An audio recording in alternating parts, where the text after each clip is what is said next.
Reign of terror, on the 2 years since the Myanmar coup. Myanmar's junta must be pushed to hold talks with the opposition.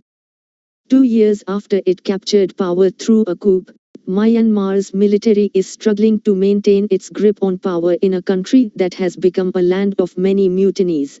On February 1st, the second anniversary of the coup that toppled the elected government of Aung San Suu Kyi, thousands joined the opposition's call for a silent strike by shutting shops and staying at home. The junta's decision to extend the state of emergency, which would also mean that the August elections the generals had announced seeking political legitimacy would be further delayed, points to the regime's weakening control. This is certainly not the scenario General Min Aung Hlaing had anticipated when he grabbed power, citing fraud in the 2020 general election which Ms. Suu Kyi's party had swept. The Tatmadaw, the military, imprisoned the entire government and most of the ruling party lawmakers, including Ms. Suu Kyi, cracked down on democracy protests and started ruling the country directly, old tactics that have helped the generals to rule through fear. But unlike in the past when the military faced democratic civilian resistance to its brutal rule, Myanmar fell into an armed civil war after the February coup. Whatever the military did to take control only made matters worse. Now the junta is facing multiple crises in the face of a humanitarian disaster. The remnants of the old government have formed an alternative administration, the National Unity Government. Several cells of the People's Defense Force, PDF, the armed wing of the NUT, have sprung up in the otherwise peaceful Buddhist heartlands carrying out ambushes. In the borderlands, ethnic minority militias, which have been fighting the military, have joined hands with the urban guerrillas of the PDF. The junta's response has been indiscriminate bombings.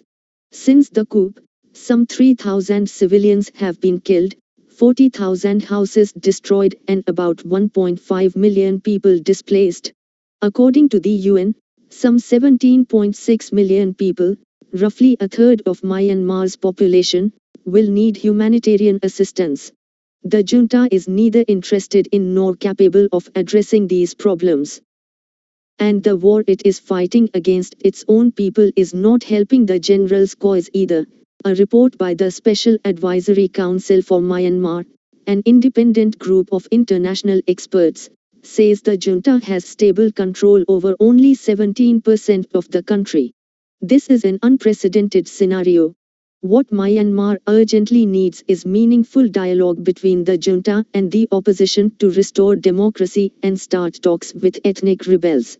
Regional and international players, especially the Association of Southeast Asian Nations, ASEAN, China and India, should push the generals to start talks with the opposition. तख्तापलट के बाद से 2 साल Myanmar के junta को विपक्ष के साथ बातचीत करने के लिए प्रेरित किया जाना चाहिए। तख्तापलट के जरिए सत्ता पर कब्जा करने के 2 साल बाद म्यांमार की सेना कई विद्रोहों की भूमि बन चुके देश में सत्ता पर अपनी पकड़ बनाए रखने के लिए संघर्ष कर रही है।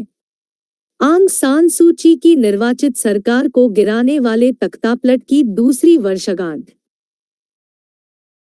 पर 1 फरवरी को हजारों लोग दुकानें बंद कर घर बंद करके और घर पर रहकर मौन हड़ताल के विपक्ष के आह्वान में शामिल हुए थे। आपातकाल की स्थिति को बढ़ाने का जुंटा का निर्णय, जिसका मतलब यह भी होगा कि अगस्त के चुनावों में राजनीतिक वैधता की मांग करते हुए जनरलों ने और देरी की घोषणा की थी, शासन के कमजोर नियंत्रण की ओर इशारा करता है।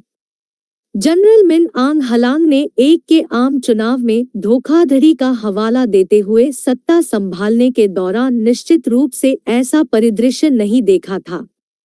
तातमाडाव सेना ने पूरी सरकार को कैद कर लिया और सुश्री सू की सहित सत्तारूढ़ पार्टी के अधिकांश सांसदों ने लोकतंत्र के विरोध पर कार्रवाई की और सीधे देश पर शासन करना शुरू कर दिया। पुरानी रणनीति जिसने जनरलों को डर के माध्यम से शासन करने में मदद की है, लेकिन अतीत के विपरीत जब सेना को अपने क्रूर शासन के लिए लोकतांत्रिक नागरिक प्रतिरोध का सामना करना पड़ा था, म्यांमार फरवरी तख्तापलट के बाद सशस्त्र गृह युद्ध में गिर गया।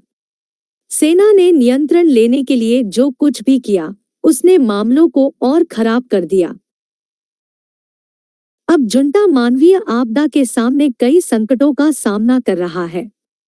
पुरानी सरकार के अवशेषों ने एक वैकल्पिक प्रशासन, राष्ट्रीय एकता सरकार का गठन किया है। न्यूट की सशस्त्र शाखा पीपुल्स डिफेंस फोर्स (पीडीएफ) के कई प्रकोष्ठ शांतिपूर्ण बौद्ध क्षेत्रों में घात लगाकर किए गए हमलों को अंजाम दे रहे हैं। सीमावर्ती क्षेत्रों में जातीय अल्पसंख्यक मिलिशिया, जो सेना से लड़ रहे हैं, ने पीडीएफ के शहरी गुरिल्लाओं के साथ हाथ मिलाया है। जुंटा की प्रतिक्रिया अंधाधुंध बम विस्फोटों की रही है। तख्तापलट के बाद से लगभग 3,000 नागरिक मारे गए हैं, 40,000 घर नष्ट हो गए हैं और लगभग 1.5 मिलियन लोग विस्थापित हुए हैं। संयुक्त राष्ट्र के अनुसार लगभग 17.6 मिलियन लोगों, म्यांमार की आबादी का लगभग 1/3 को मानवीय सहायता की आवश्यकता होगी। जुंटा इन समस्याओं में न तो रुचि रखता है और न ही सक्षम है, और जो युद्ध वह अपने ही लोगों के खिलाफ लड़ रहा है, वह जनरलों के हितों की भी मदद नहीं कर रहा है। अंतर्राष्ट्रीय विशेषज्ञों के एक स्वतंत्र समूह म्यांमार के लिए विशेष सलाहकार परिषद की एक रिपोर्ट में कहा गया है कि जुंटा का देश के केवल 17% हिस्से पर स्थिर नियंत्रण है। यह एक अभूतपूर्व परिदृश्य है। म्यांमार को लोकतंत्र बहाल करने और जातीय विद्रोहियों के साथ बातचीत शुरू करने के लिए जुंटा और विपक्ष के बीच सार्थक बातचीत की तत्काल आवश्यकता है। क्षेत्रीय और अंतर्राष्ट्रीय खिलाड़ियों, विशेष रूप से दक्षिण पूर्व एशियाई देशों के संगठन आसियान, चीन और भारत को जनरलों को विपक्ष के साथ बातचीत शुरू करने के लिए प्रेरित करना चाहिए। तमिल में इस संपादकीय को पढ़ने के लिए यहाँ क्लिक करें। इस संपादकीय को हिंदी में